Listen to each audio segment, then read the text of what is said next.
রাজ্যে আবাস প্রকল্পে ভুরি ভুরি দুর্নীতির অভিযোগ। বীরভূমের দুবরাজপুরে তৃণমূলের আজব প্রচার। দালালদের ফাঁদে না পড়ার প্রচার তৃণমূলের। কোনো কর্মী কাটমানি চাইলে তৃণমূল কার্যালয়ে আসার প্রচার। টাকা থেকে অবশ্যই আপনারা বাড়ি বানাবেন।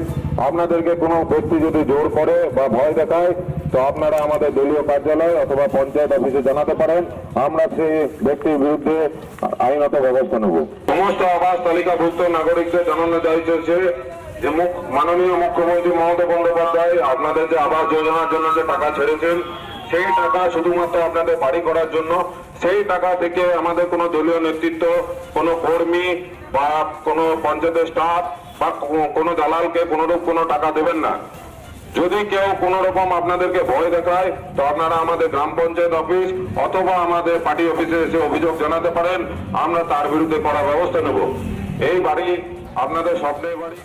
এখানে বলা হচ্ছে যে আমাদের যে বাড়ির টাকা বা বাড়ি দেওয়ার যে প্রকল্পটা চলছে তার জন্য বলা হচ্ছে যে বাড়ি যেন সবারই তৈরি করে, আর কেউ যদি টাকা চায় তাহলে টাকা যেন কাউকে না দেওয়া হয়। আর এটার জন্য আমাদের ভাই যারা এসেছে এখানে বলতে, এই ঘোষণা দিতে, এখানে বার্তা দিতে এসছে, আমরা খুবই খুশি। কারণ ওরা সগর্বে বলছে যে কাউকে টাকা দেবে না, টাকা দিলে আমাদের তৃণমূল কংগ্রেসের পঞ্চায়েত অফিসে জানাবেন। এটার জন্য আমরা খুবই খুশি। আমাদের কাছে খবর বিভিন্ন গ্রাম পঞ্চায়েতের তরফ থেকে মাইকিং করা হচ্ছে। এবার গ্রাম পঞ্চায়েতে যেহেতু ম্যাক্সিমাম জবরদখল করা তৃণমূলই, তাই মনে হচ্ছে তৃণমূল নয়। আবাস বাংলা আবাস যোজনার যে টাকা ছাড়া হচ্ছে ডিবিটি সিস্টেমে, এই সিস্টেম ভারতবর্ষের বুকে চালু করেছিল মাননীয় প্রধানমন্ত্রী নরেন্দ্র মোদীজির যে পথে, সেই পথে হাঁটতে বাধ্য হলো রাজ্য সরকার। এবং ডিবিটি সিস্টেমে টাকা ঢোকাচ্ছে সেই লিস্ট আগে থেকে জানতে পেরে কিছু পঞ্চায়েতের তৃণমূলের মেম্বার বা পঞ্চায়েত সমিতির নেতা যারা, তারা বিভিন্ন লোকের কাছে গিয়ে যাদের টাকা ঢুকবে তাদেরকে বলতে তোমার টাকাটা ঢুকিয়ে দিচ্ছি, আমাদেরকে কিছু করে দাও, 10,000 20,000 করে নেবার থাকবে।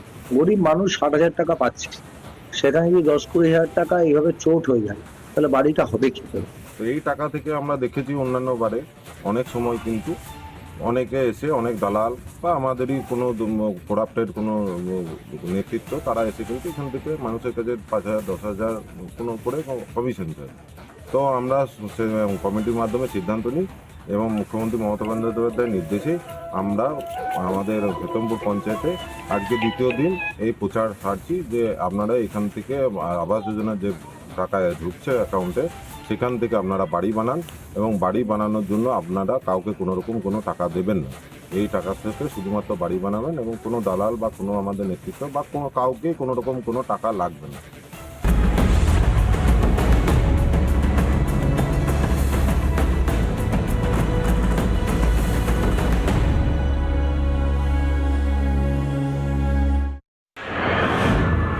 জাল পাসপোর্ট চক্রের মূল পান্ডা মনোজ গুপ্তা গ্রেপ্তার হয়েছে। মনোজ গুপ্তার বাড়িতে আমরা গিয়েছিলাম।